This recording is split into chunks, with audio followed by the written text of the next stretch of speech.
जय Hind students. Previous sessions में मैं आपके लिए हमेशा एक पीपीडीटी चैलेंज लेकर आता था, बट एक कॉमन सी चीज जो कई बार हम लोग नोटिस करते हैं वो ये है कि स्टूडेंट्स स्टोरीज लिख देते हैं और वो ये ध्यान नहीं देते कि स्टोरी में हमें क्या लिखना है, क्योंकि एक जनरल परसेप्शन एसएसबी इंटरव्यू में ये कहता है कि आप कोई भी स्टोरी लिखें तो ठीक है। मेरा भी बिल्कुल ये मानना है कि आप कोई भी स्टोरी लिखते हैं वो स्टोरी ठीक है, provided it has been organised logically. Okay, तो आज के इस सेशन में मैं आपको कुछ ऐसे कंसेप्ट्स बताऊंगा, कुछ ऐसे थीम्स बताऊंगा जिन्हें लिखना आपको अवॉइड करना है। Okay, so even though your perception may be correct, okay, but there are a few don'ts, there are a few red flags in every story writing.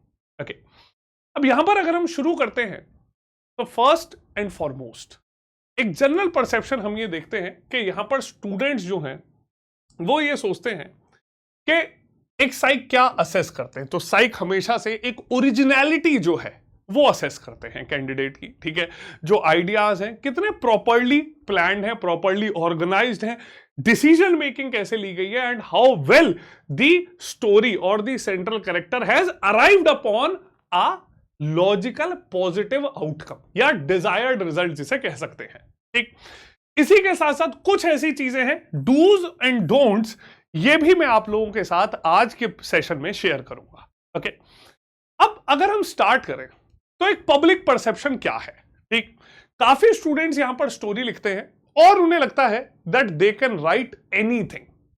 Yes, you can write anything provided it is logical and has a desired outcome, positive result जिसे कहते हैं। ठीक है, कुछ students कहते हैं कि नहीं सर, हमने सुना है कि जरूरी नहीं है कि स्टोरी में कोई प्लॉट होना चाहिए, स्टोरी में कोई कंसेप्ट हो। कुछ लोग कहते हैं स्टोरी में कोई प्रॉब्लम हो। बिल्कुल ठीक है, आप स्टोरी में कोई प्रॉब्लम नहीं हो जरूरी नहीं है। ठीक है, बट अगर हम एक स्टोरी की बात करें तो स्टोरी में हमारा मेन कंसेप्ट क्या है, हमारा मेन एम क्या है कि स्टोरी में ज्यादा से ज्यादा एक्शंस जो हैं वो सेंट्रल कैरेक्टर के अराउंड परफॉर्म किए जाएं ताकि हमारी एक अच्छी डिसीजन मेकिंग, ऑर्गेनाइजिंग स्किल्स जो हैं वो डिपिक्ट हो सके। यही तो एक हमारा एम है। ठीक, तो ऐसी स्टोरी की अगर बात करें तो even if it does not include a problem, but it should have something that depicts a good organising, decision making और a proper trouble shooting approach of the candidate. ठीक, तो यहां पर एक अच्छी स्टोरी जिसमें सारी चीजें हम डिपिक्ट कर सकते हैं, वैसी एक स्टोरी लिखिए जो या तो किसी प्रॉब्लम रिजोल्यूशन के अराउंड हो, आपने कोई एक मेजर रेस्पॉन्सिबिलिटी एग्जीक्यूट की हो, या आपने कोई जिम्मेदारी में आपको कोई एम रेस्पॉन्सिबिलिटी दी गई, आपने उसे ऑर्गेनाइज करके प्रॉपरली प्लान करा हो जिससे डिजायर्ड रिजल्ट निकले हो। ठीक, अगली चीज description of the picture.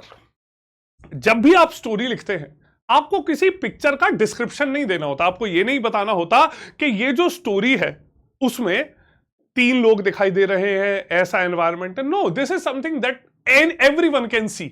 Okay, you have to write a concept revolving around the picture that has been shown to you. Clear? Lastly what you have to write is whatever first thing comes to your mind। ठीक है, आपने जो सबसे पहले आपके दिमाग में picture देख के आता है वो लिखिए।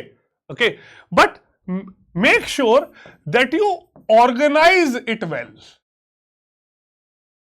ठीक है, आपके दिमाग में उस पिक्चर को देख के जो भी एक सिचुएशन आती है आप उसे लिखिए, बट ये इंश्योर कीजिए कि आपने वो ऑर्गेनाइज जो है वो अच्छे से किया है। ठीक है, this is something that you need to execute. Clear? अब यहां पर हम लोग शुरू करते हैं और देखते हैं कि ऐसे क्या क्या आइडियाज, क्या क्या चीजें हैं। ठीक, अब जब भी आप स्टोरी लिखते हैं तो आपका जो सेंट्रल कैरेक्टर है उसकी कुछ डिजायर्ड, उसके यहां पर ट्रेट्स हैं जो देखे जाते हैं, जैसे good organising skills. Good organising skills की क्या जरूरत है? So that in limited resources,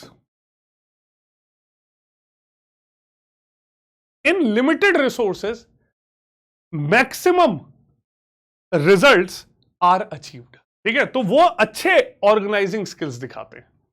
efficient problem solving का मतलब आपने वही कि लिमिटेड रिसोर्सेज में आपने बेस्ट रिजल्ट तो निकाला ही, उसके साथ साथ वो जो प्रॉब्लम आपने सॉल्व करी उसमें जो तरीका आपने अपनाया वो भी बेस्ट तरीका था। क्लियर?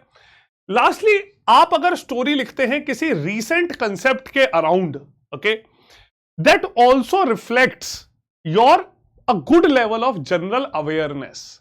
ठीक, तो स्टोरी राइटिंग क्या है? Story writing can, if it has to be described in few words, then it is proper organizing of your skills। ठीक है, it is proper organization of your knowledge। ठीक है, आपके एक्सपीरियंसेस, आपके एक्सपोजर जो है उसके प्रॉपर ऑर्गेनाइजिंग को हम यहां पर कहते हैं स्टोरी राइटिंग। क्लियर? अब कुछ मिस्टेक्स मैं आपको बताता हूं जो usually majority of students execute करते हैं बट आपको नहीं करती। ठीक, पहली आती है negative start to the story. ये गलती आपको नहीं करनी है। क्लियर? आप जब भी कोई स्टोरी लिखते हैं please do make sure that there is no negative start to the story. ठीक है, अब वो यूजुअली आप कैसी पिक्चर में लिखते हैं? Suppose this is the picture shown to you. ठीक है, अब ये जो पिक्चर थी इसमें काफी स्टूडेंट्स क्या लिखते हैं कि सेंट्रल कैरेक्टर का नाम लिख देते हैं। सपोज इस ये जो बॉय है इसे ही सेंट्रल कैरेक्टर मान लेते हैं। ठीक है, और वो स्टोरी लिखते हैं कि suppose Alex was a student, one day he got the news that his father has died in an accident, he was very sad. अब ये जो आपने स्टोरी लिखी इसकी एक नेगेटिव स्टार्टिंग हुई। ठीक है, और आप यहां पर देख सकते हैं आपने स्टोरी की स्टार्ट ही ऐसी करी कि किसी भी तरीके से आप वहां अगर पॉजिटिव रिजल्ट तक पहुंचेंगे that will not be immediate. Please do not right this. Okay, instead आप यहां पर जो स्टोरी है, okay, even if someone is going upon the stretcher, okay, आप यहां पर कोई भी स्टोरी कुछ ऑर्गन डोनेशन का कंसेप्ट उसके अराउंड लिख सकते हैं। ठीक है, somebody was terminally ill, okay, and as a doctor what all things he tried upon the candidate, okay, so that his condition improves, that could have been written। Clear? तो आपका जो central character था जिसे आपने यहां पर एक आम यहां पर आप ये देख सकते हैं कि एक आम नागरिक बनाया जिसके फादर की डेथ हुई है, इंस्टेड आप कुछ ऐसा लिख सकते थे कि यहां पर पेशेंट जो है वो बहुत बीमार था, टर्मिनली इल था, कैसे उसे रिवाइव किया, इंप्रूव किया गया।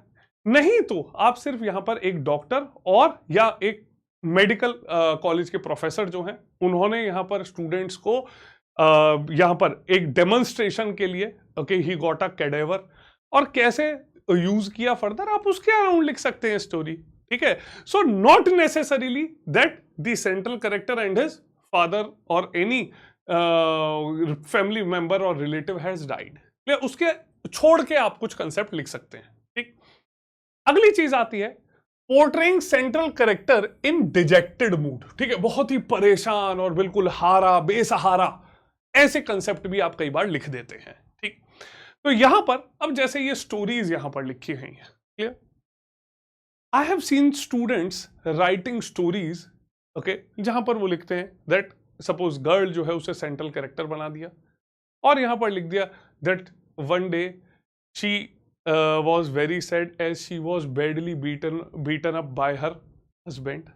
ठीक है, यहां पर कुछ लिख देते हैं कि गर्ल जो है she was molested। What is the point in writing? अगर आप सेंट्रल कैरेक्टर को इतना ही डिजेक्टेड दिखाएंगे, ठीक है, तो कहीं भी चाहते हुए आप एक ऑप्टिमिस्टिक अप्रोच यहां शो नहीं कर पाएंगे। ठीक, सिमिलरली आप ऐसी पिक्चर्स में भी that she had failed in the examination और she had lost her job, आपने सेंट्रल कैरेक्टर तो बना देते हैं सपोज गर्ल को, और उसमें how she was helped by her friend, okay, her brother, अब वो लिखते हैं कि फिर ब्रदर ने हेल्प करी। अब यहां पर क्या होता है कि आप अपनी स्टोरी में सेंट्रल कैरेक्टर तो सपोज बना दिया गर्ल को और मैक्सिमम एक्शन परफॉर्म करा दिए किसी दूसरे कैरेक्टर से। Clear? So it is not a correlation, good correlation नहीं है। इंस्टेड आप अपना सेंट्रल कैरेक्टर ही पहली बार में इसे बना देते हैं।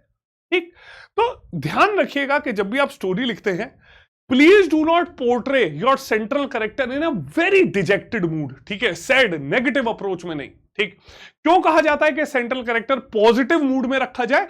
ताकि आप ये पोर्ट्रे कर सकते हैं कि सेंट्रल कैरेक्टर जो है he or she is optimistic, okay, to successfully come upon a result, क्या? okay, similarly ऐसे ही आप स्टोरीज लिखते हैं, ठीक है, that सपोज आप सेंट्रल कैरेक्टर आपने एक गर्ल बना दी, आप वहां पर लिखते हैं कि she daily she saw her father beating her mother। ये स्टोरीज लिखने की क्या जरूरत है? There was regular fights between the parents, okay. तो ये जो एक एटीट्यूड है, ये जो एक स्टोरीज है, okay, they will never ever let you reach upon a desired result, ठीक है, और ना ही ये कभी एक रियलिस्टिक अप्रोच आप लिख पाएंगे यहां पर, ठीक। तो ये जो स्टोरीज होती है, ये यूजुअली स्टूडेंट्स क्या करते हैं कि वो जो उन्होंने मूवीज में देखा है या एकता कपूर के सीरियल्स में देखा है, उन्हीं चीजों को वो लिख देते हैं, which is not at all realistic, ठीक। तो ये चीजें आपको इंप्रूव करनी है। Next, writing pointless stories. This is again a very common problem that most of the students do, okay. Story लिखते हैं बिना किसी सिर पैर के, कोई उसका कहीं भी मीनिंग नहीं होता, ठीक। अब जैसे ये सपोज पिक्चर आपको शो की गई और स्टूडेंट्स यहां पर लिख देते हैं that Ram and Rita, they were good friends. One day they decided to go out for a stroll. One day they decided to go on a date. क्या है मतलब? अब स्टोरी में there is no point, ठीक है। आप यहां पर क्या दिखा रहे हैं, ठीक है, वो भी तो कुछ डिस्क्राइब कीजिए, इलेबोरेट कीजिए कुछ एक्शन, ओके। जैसा मैंने आपको बताया कि what is SSB interview? It is basically assessment of your personality, but personality assess जो है वो अपने आप नहीं होती, ठीक है। आप जैसा टेस्ट में परफॉर्म करते हैं वो यहां पर पर्सनैलिटी असेसमेंट में काम आता है, क्लियर, ओके। कई बार स्टूडेंट्स यहां पर पिक्चर शो की जाती है और वो लिख देते हैं कि Ajay and Suraj in their summer vacations they went to their grand parents house, there in one day they decided that they will do something adventurous, so they decided to enter into a mango farm and they decided to steal mangoes and eat। अब आप खुद सोचिए कि अगर आप story ही इस concept के around लिख रहे हैं, what sort of personality will be inferred, clear? So try to avoid such things, okay? चलिए, तो ये कुछ चीजें हैं जो आपको अवॉइड करनी चाहिए। आपके जो आइडियाज हैं वो रियलिस्टिक होने चाहिए and it has to be enlightened, clear. ध्यान दीजिए कि आप जो भी स्टोरी लिखते हैं वो कुछ कंस्ट्रक्टिव हो, कोई मॉरल टीचिंग की जरूरत नहीं है उसमें, बट एटलीस्ट कंस्ट्रक्टिव आइडियाज हो वहां पर, ठीक। तो ये सभी चीजें जो आपको ध्यान में रखनी है, ओके। और ऐसे ही और एसएसबी इंटरव्यू के अराउंड इंफॉर्मेशन, नॉलेज जानते रहने के लिए, okay, please do subscribe to this YouTube channel of text book super coaching CDS, CAPF and एफकेट।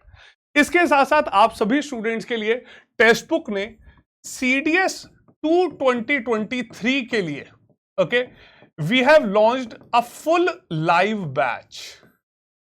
एक फुल लाइव बैच हमने लॉन्च कर दिया है and the batch has started from 12th of May, clear. तो यहां पर सुपर टीचर्स के साथ ये पढ़ने का मौका मत छोड़िए। Subscribe to this batch now and fulfil your dream of cracking the upcoming CDS examination, clear. So will see you all in the next session. जय हिंद।